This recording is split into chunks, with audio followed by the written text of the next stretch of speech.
À quelques jours de la rentrée parlementaire en République démocratique du Congo du 15 mars 2026, le président de l'Assemblée nationale, Aimé Boji, a reçu plusieurs membres du gouvernement pour faire le point sur l'exécution du budget 2026 et transmettre les attentes du Parlement. L'autre annonce concerne l'examen de la loi portant reddition des comptes qui n'aura plus lieu en septembre. Elle interviendra désormais au plus tard le 15 mai. Cette mesure permet au Parlement de mieux contrôler l'exécution du budget et le taux de réalisation des recettes et dépenses publiques.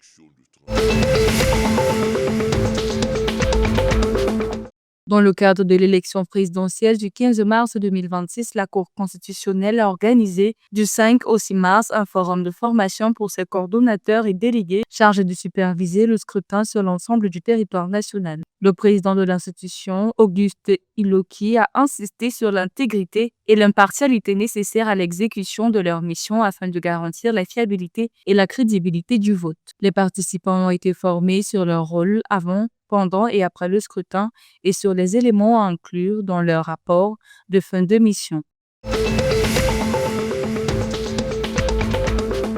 Le Parlement de la CEMAC, appelé la BEAC, a activé le mécanisme de prélèvement automatique des contributions impayées des États prévu par le traité réalisé pour faire face aux arriérés estimés à 263,5 milliards de francs CFA. Avec un taux de recouvrement inférieur à 60%, les arriérés de certains États membres, dont la République centrafricaine, le Cameroun et le Congo, bloquent le financement des projets communautaires. Cet appel formulé le 2 mars 2026 prévoit des sanctions progressives en cas de non-paiement.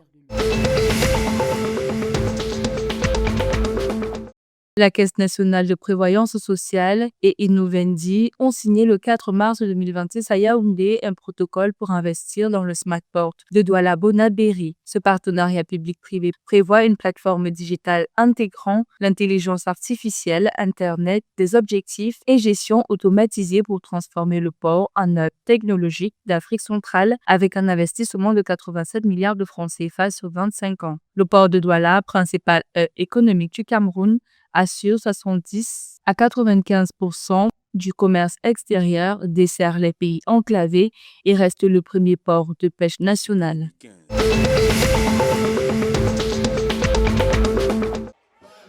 Après 3 ans de pause, le championnat national de football du Tchad a repris le 3 mars 2026.